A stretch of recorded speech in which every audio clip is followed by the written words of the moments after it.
하나님이 우리에게 주시는 말씀은 시편 25편 1절에서 22절 말씀입니다. 그 중에서 4절, 5절 말씀 보겠습니다. 여호와여, 주의 도를 내게 보이시고 주의 길을 내게 가르치소서. 주의 진리로 나를 지도하시고 교훈하소서. 주는 내 구원의 하나님이시니 내가 종일 주를 기다리나이다. 아멘. 오늘 본문 시편 25편은 길, 또 도라는 단어가 많이 등장합니다.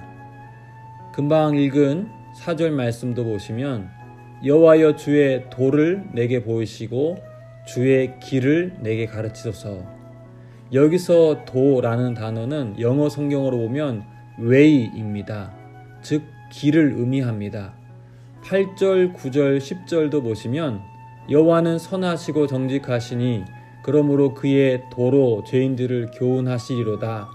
온유한 자를 정의로 지도하시며 온유한 자에게 그의 도를 가르치시리로다. 여호와의 모든 길은 그의 언약과 증거를 지키는 자에게 인자와 진리로다. 여러분, 길이라고 하면 얼핏 생각할 때 공간적인 개념으로 생각하기 쉽습니다. 그러나 길이란 시간적 개념에 더 가깝습니다. 몽골의 수도인 울란바토르 근교의 돌걸 제국의 명장의 비문을 보면 마지막 문장이 이렇습니다.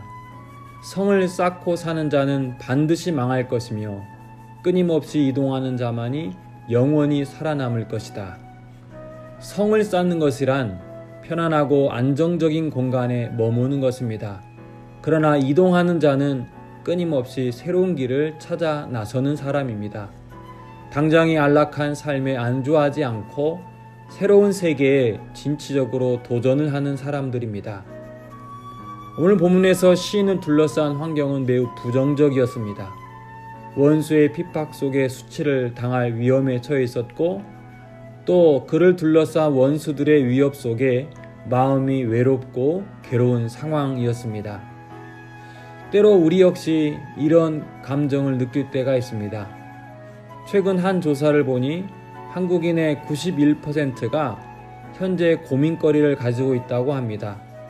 20대는 취업, 30, 40대는 경제적인 문제, 50대는 노후 준비, 60대는 건강에 대한 걱정을 한다고 합니다.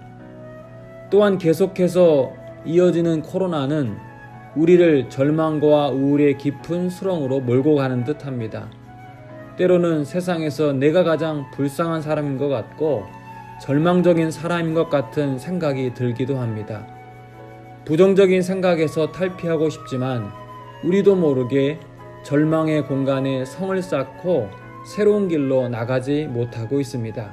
여러분, 이럴 때 우리는 어떻게 해야 할까요? 환경에 굴복하지 않고 어떻게 새로운 길로 나갈 수 있을까요? 오늘 본문에서 시인은 자신이 처한 그 부정적인 상황을 극복하기 위해 하나님을 바라봅니다. 그리고 주님께 구체적으로 이렇게 기도합니다. 여호와여, 주의 도를 내게 보이시고 주의 길을 내게 가르치소서. 사실 우리가 싫지만 부정적인 환경에 굴복하는 이유는 당장 길이 보이지 않기 때문입니다.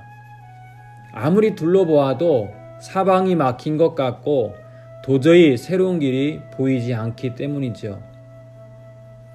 다니엘의 이야기를 여러분 잘 아실 것입니다. 나라가 망하고 예루살렘 성전이 바벨론 군인들에 의해 철저히 짓밟혔고 목숨을 부지하긴 했지만 평생 이방 땅에 포로로 살아야 하는 신세였습니다. 강력한 우상 숭배의 환경과 깊은 패배감 속에 아무리 둘러봐도 새로운 길은 보이지 않았습니다. 그러나 다니엘은 새로운 결심을 합니다. 바벨론의 우상 숭배 후에 나온 왕의 기름진 음식과 포도주를 먹지 않고 채소만 먹기로 한 것입니다.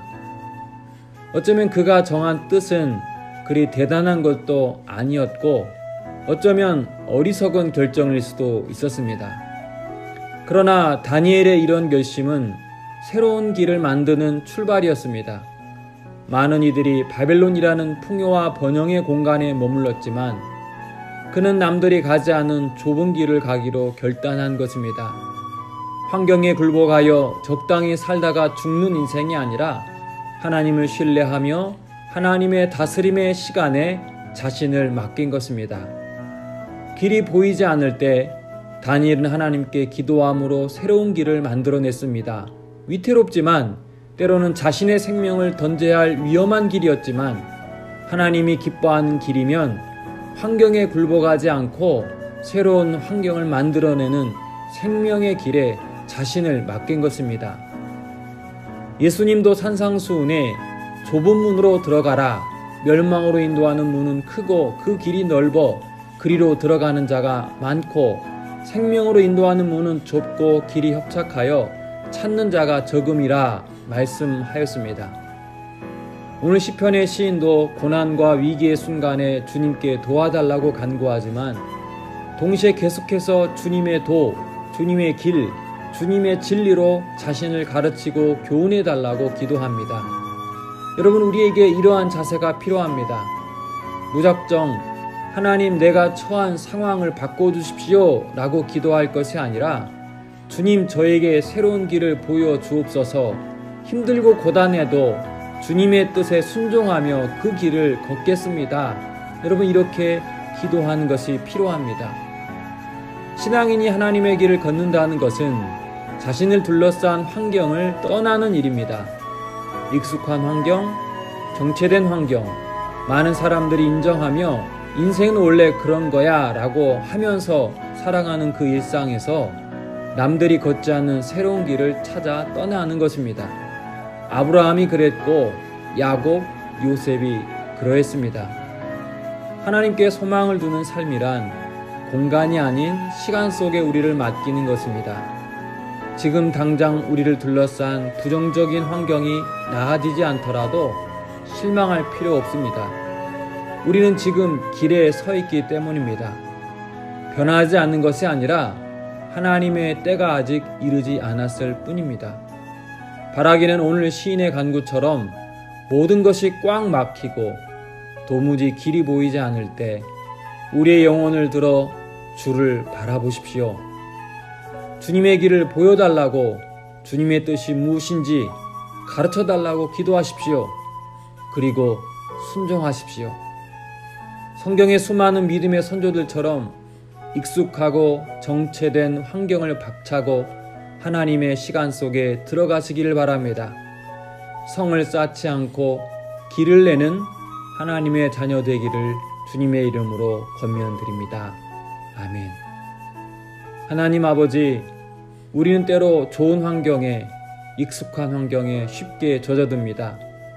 심지어 때로는 부정적인 환경이더라도 그것을 과감히 떠날 용기가 부족해서 그 자리에 안주할 때도 많습니다. 오늘 시인의 고백대로 늘 순간순간마다 주님의 길 보여달라고, 주님의 도를 가르쳐달라고 기도하는 성숙한 신앙인 되게 하옵소서. 예수님의 이름으로 기도드립니다. 아멘.